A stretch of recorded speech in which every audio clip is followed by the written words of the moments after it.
Hello people of YouTube, welcome back to my channel. My name's Eliza if you haven't been here before, and today I am bringing you 3 home cooked recipes. These are recipes that really remind me of my childhood. They're written in my mom's recipe book and they've been passed down from friends and other family members, and especially around this time of year I get very nostalgic, and of course being very far away from my family, that feeling is, I don't know, it's only just heightened quite a bit. So I wanted to make some really just comforting home-cooked meals today, and yeah, I'll be bringing you 2 main dishes as well as a delicious banana bread that my mom says that she can make with her eyes closed because she's made it so many times. She doesn't need the recipe anymore. But yeah, I filmed the banana bread on a different day, which was sunny and beautiful. So I'm wearing a lovely sundress, but today it is chilly and raining, so I'm in my sweats. But yeah, so that explains the outfit change later on in the video. Anyways, these recipes are not originally vegan, but I have veganized them. And I have used items that mostly I already had.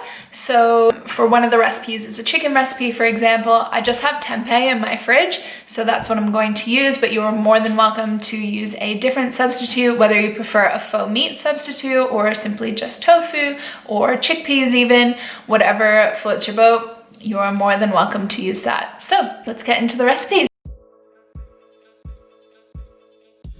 First recipe is my mom's cashew chicken recipe, which she says is from the cookbook Saving Dinner. And instead of chicken, I just use tempeh for this recipe. So the first thing you want to do is make the orange and ginger sauce. The original recipe calls for honey, but I just subbed that with maple syrup. But if it doesn't matter to you, you can use honey.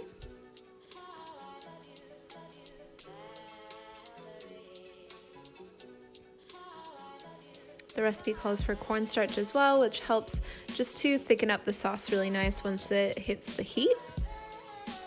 Bit of garlic powder and some fresh ginger.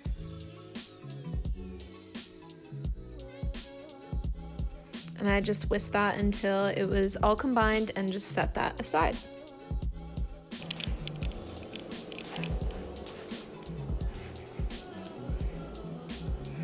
What you doing? You want to go in there? You want to go in there?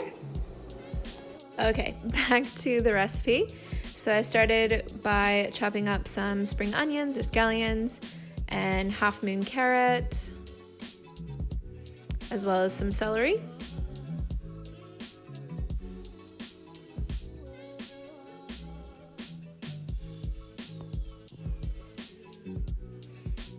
Like I said, for this recipe, I'm using tempeh, so I just cut it into thin strips, about half of the block, and then cut that into thirds. So they ended up in these kind of strip shapes. And then I wrap my extra tempeh in Great Wrap, which is a biodegradable and compostable plastic wrap. If you're not on the compostable plastic wrap train, definitely get onto it. And don't forget to hydrate.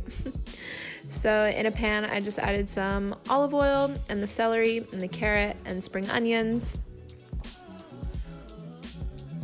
Mix that all together in the oil until they got nice and...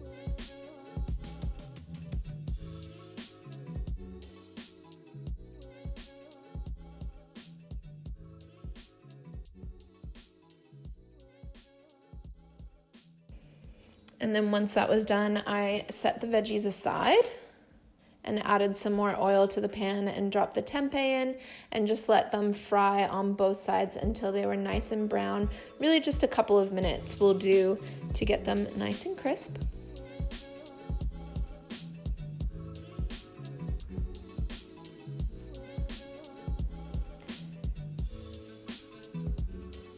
Once the tempeh was done, I very struggled to get the cashew jar open, but then I added a cup of cashews and just let those toast nicely on the pan, added in the pre-cooked veggies,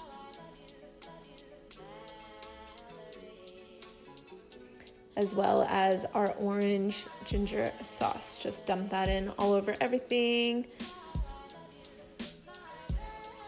Steamy. This smelled so good. And then I just stirred that around until everything was combined in the sauce. And I just let it go on simmer on low just for a little bit so that the sauce could bubble and thicken and reduce just slightly. Looks like that. So delicious. And then once the sauce is all thick, it is ready to go. My mom said I did a good job. Thanks, Mom. That was honestly so fast. With the tempeh, it cooks like that. Tofu as well would cook super fast. Chickpeas, any sort of faux chicken that you wanted to use would really cook so fast. As soon as I got everything in the pan, it was maybe 10 minutes start to finish. And the recipe suggests serving with brown rice or a spinach salad or both. My mom traditionally served it with brown rice, so I have some cooking in the rice cooker now, but I cannot wait and I want to try it. So I need to get a tempeh bit, a cashew bit, a carrot and some celery, and the spring onions. Oh, yum.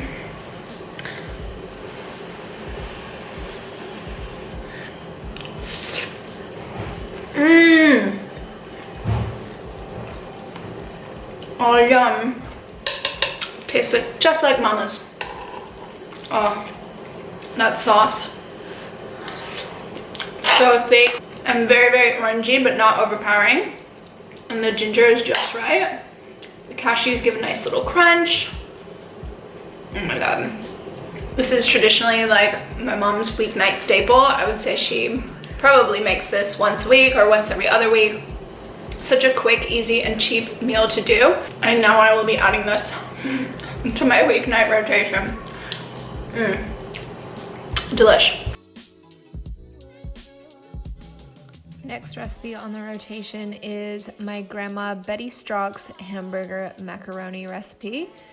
And I know it sounds questionable, but just go with me on this. This was 10,000% one of my childhood favorite meals. We used to have it all the time, and it's creamy and saucy and so, so delicious. So I started up just by slicing a large white onion and some celery.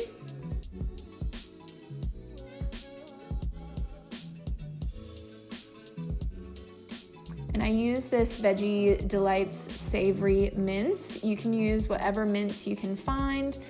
Beyond Meat as well, Impossible. Ben wanted to make his YouTube debut. In Australia as well, there's also Naturally is another vegan mince. Honestly, I picked this one up because it was on special for $3 and I've used it before and it's pretty good. It gets nice and toasted in the pan and the ingredients aren't too bad. If faux mince is not your jam, you can definitely just use lentils or something like that. Would also be very, very delicious and work just as well in this recipe. So I toasted up the mince first so that it wouldn't get all gluggy when you simmer the sauce. So I toasted that up until it was nice and brown and then just set that aside. And then I added some vegan butter to the pan. And I will say, this recipe, it's not the picture of health, but that's totally fine. We're here for comfort. That's what this video is for. So I added the celery and the onion into the butter, along with some garlic powder and onion powder.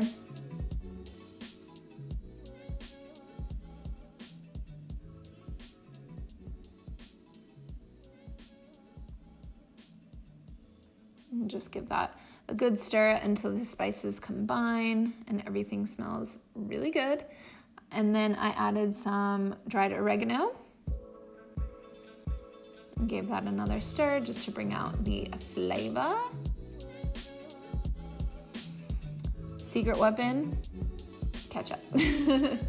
Added some ketchup to the pan, as well as 2 cups of tomato juice, not tomato passata like pasta sauce, but tomato juice like what you would use for a Bloody Mary or another cocktail. So I covered that and let that simmer. And then when the pasta was done, I added this vegan cream cheese to it, along with some more vegan butter. And then I mixed that all together until it was nice and melty. And all the recipe says is to just mix butter and cream cheese with the pasta. So this is what I did. Mom, I'm not sure if this is correct, but I was just doing my best to follow the recipe. So this is the melty cream cheese and butter all over the elbow macaronis. And then once the sauce had reduced a little, I simmered it maybe for about 25 to 30 minutes. And then I added the mince back in and stirred that together to finish off the sauce. And that's what it looks like. Basically looks like a meat sauce, you would never know. And then I added the sauce into the pasta, and very carefully with ultimate concentration so I didn't spill anything, stirred that into the pasta to combine it all together. Yum.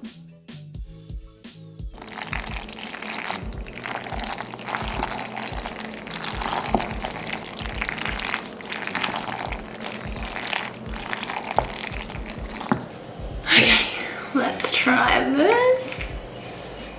It smells good.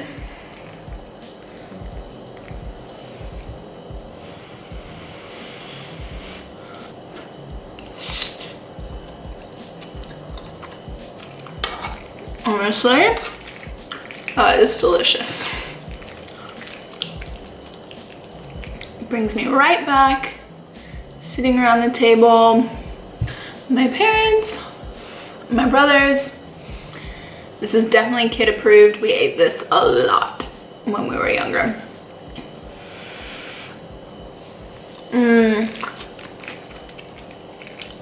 Oh, the nostalgia. Last but not least is my mom's banana bread, which she received the recipe originally from her friend Celeste. And this banana bread recipe is something that goes in the oven, I'd say at least once a week at my mom's house. It is a staple. So I started with mashing up 3 large spotty bananas so that they were nice and ripe and easily mashable. And I had to lick the fork, too good. And then I added just some raw organic sugar,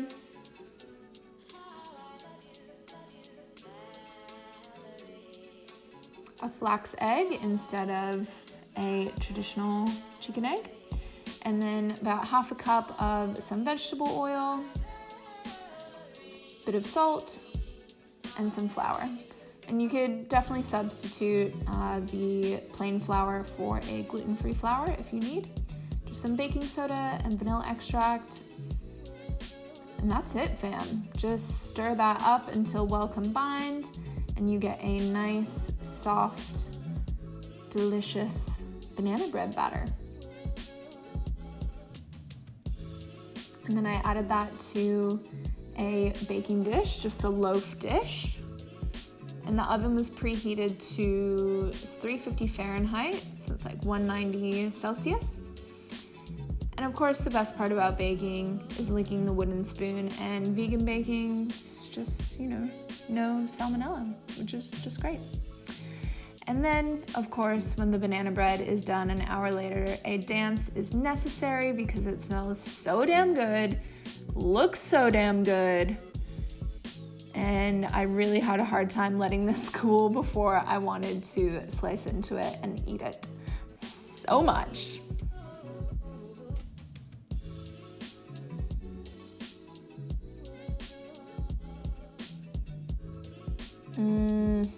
Perfection. Absolute perfection.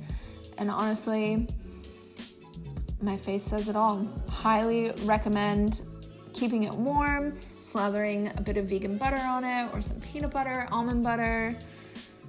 Oh, it's just like, who doesn't love banana bread?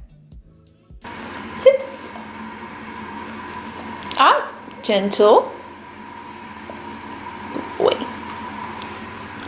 Thank you so much for joining me in this video, in this little trip down memory lane. Don't forget to like and subscribe this video. It really helps to support my channel. And I would love to know some of your family favorite recipes. Please comment them down below. Maybe I would do a fan favorites video next. Who knows? But I am starving now. And this is a delicious lunch. Thanks again for stopping by, and I'll see you in the next video.